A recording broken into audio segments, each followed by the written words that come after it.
हनुमान चालीसा पढ़ते वक्त भूल कर भी ना करें ये 7 गलतियां, उठाने पड़ सकते हैं बुरे परिणाम। भक्त बजरंग बली को प्रसन्न करने के लिए अधिकतर लोग हनुमान चालीसा का पाठ करते हैं, विशेषकर मंगलवार के दिन। हनुमान चालीसा का पाठ करने से मनचाहा फल प्राप्त होता है। हनुमान चालीसा के लिए किसी भी खास नियम की आवश्यकता नहीं होती है, लेकिन कुछ छोटी छोटी बातों का ध्यान रखना चाहिए। हिंदू धर्म अनुसार हनुमान जी की पूजा करते समय शुभ फलों की प्राप्ति होती है। ऐसा माना जाता है कि उनकी पूजा से लोगों की समस्त मनोकामनाओं की पूर्ति होती है और शुभ फलों की प्राप्ति होती है। इसी वजह से उनके भक्त उन्हें प्रसन्न करने हेतु कई विशेष उपाय आजमाते हैं। ऐसी मान्यता है कि जो कोई भी भगवान हनुमान जी की पूजा करता है वह समृद्धि, धन और सकारात्मक ऊर्जा से भरपूर हो जाता है। ऐसी मान्यता है कि चालीसा के नियमित पाठ से भगवान प्रसन्न होते हैं और समस्त कष्टों से मुक्ति दिलाते हैं। हनुमान चालीसा में लगभग 40 चौपाइयाँ शामिल है। ऐसी मान्यता है कि यदि कोई व्यक्ति हनुमान चालीसा का पाठ करते समय सभी नियमों का पालन नहीं करता है तो उसे पूजा का पूर्ण फल नहीं मिल पाता है। तो आइए जानते हैं कि हनुमान चालीसा का पाठ करते वक्त किन गलतियों से बचना चाहिए। लेकिन उससे पहले अगर आप भी चाहते हैं कि बजरंग बली का आशीर्वाद आप पर सदैव ही बना रहे तो इस वीडियो को एक लाइक करके और चैनल को सब्सक्राइब जरूर कर ले और हाँ, कमेंट्स बॉक्स में जय बजरंगबली जरूर लिखें। तो चलिए आपको बताते हैं। नंबर 1, किसी भी बीच की चौपाई से पाठ शुरू करना। ज्योतिष मान्यताओं के अनुसार जब कोई व्यक्ति सही तरीके से हनुमान चालीसा का जाप करता है तो उसे बहुत लाभ होता है। वहीं आपको कभी भी चालीसा का पाठ बीच की किसी चौपाई से नहीं करना चाहिए। यदि आप हनुमान चालीसा पढ़ने जा रहे हैं तो इसे एक साथ पूरा क्रमबद्ध तरीके से पढ़कर ही उसे स्थान से उठाना चाहिए। कभी भी बीच की किसी भी चौपाई से पाठ शुरू ना करें। कोई भी पाठ अगर आप कर रहे हैं तो उसे सच्चे मन से करना चाहिए, अन्यथा पाठ करने का फल कभी भी आपको प्राप्त नहीं होगा। नंबर 2, साफ तन और मन से पाठ करना। ऐसा माना जाता है कि यदि आप घर में हनुमान चालीसा का पाठ करते हैं तो हमेशा शुद्ध तन और मन से मंदिर में दीपक प्रज्वलित करें। हनुमान जी का ध्यान करते हुए उनके सामने पाठ करें। नंबर 3, तामसिक भोजन और मदिरा का सेवन। यदि आप हनुमान चालीसा का पाठ करते हैं तो सुनिश्चित करें कि आपको भूलकर भी तामसिक भोजन या मदिरा का सेवन नहीं करना चाहिए। ऐसा करने से आप हनुमान जी को क्रोध का पात्र भी बन सकते हैं। हनुमान जी बाल ब्रह्मचारी हैं और हमेशा मांसाहारी चीजें और शराब के सेवन से दूर ही रहना चाहते हैं, तभी आपको पूजा का फल प्राप्त होगा। नंबर 4, किसी से व्यर्थ का झगड़ा करना।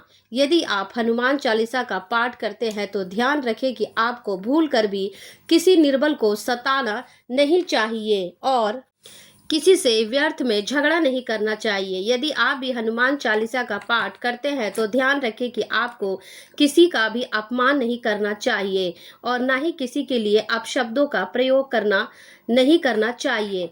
अगर आप हनुमान चालीसा का पाठ करते हैं तो आपको गरीबों को भी नहीं सताना चाहिए, बल्कि गरीबों की सहायता करनी चाहिए।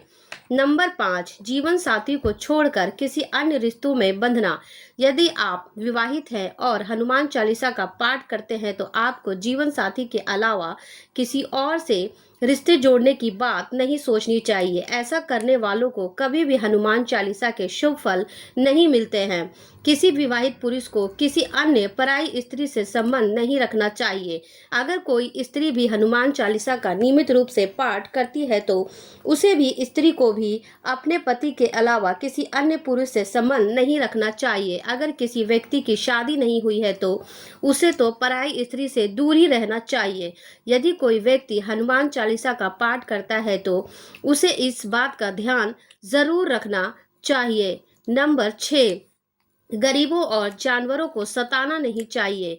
यदि आप घर की समृद्धि के लिए हनुमान चालीसा का पाठ करती हैं तो भूलकर भी किसी जानवर और गरीबों को ना सताएं।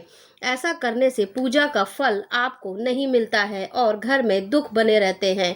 घर में नकारात्मकता ऊर्जा का वास हो जाता है और घर से सुख समृद्धि हमेशा के लिए चली जाती है। नंबर 7, कोई अपराध ना करे और ना ही झूठ बोले। यदि आप हनुमान चालीसा का पाठ करते हैं तो आपको किसी भी प्रकार का अपराध नहीं करना चाहिए। आपको किसी के साथ छल कपट करने से भी बचना चाहिए और झूठ नहीं बोलना चाहिए। अगर आपके मन में किसी के प्रति छल कपट और द्वेष है तो उससे आपको पूजा का फल कभी नहीं मिलेगा। नंबर 8, हनुमान चालीसा पढ़ने में जल्दबाजी ना करें। जब आप हनुमान चालीसा का पाठ करते हैं तब आपको कभी भी जल्दबाजी नहीं करना चाहिए और कभी भी इसके किसी श्लोक का उच्चारण गलत तरीके से नहीं करना चाहिए। इसका पाठ हमेशा धैर्यपूर्वक ही हमेशा करना चाहिए। नंबर 9, राम का नाम लिए बिना ना करें शुरुआत। सभी इस बात से परिचित है कि हनुमान राम जी के परम भक्त हैं, इसीलिए भगवान राम का नाम लिए बिना हनुमान चालीसा की शुरुआत ना करें, वरना आप इसके फल से वंचित रह जाएंगे। नंबर 10, तन और मन रखे साफ।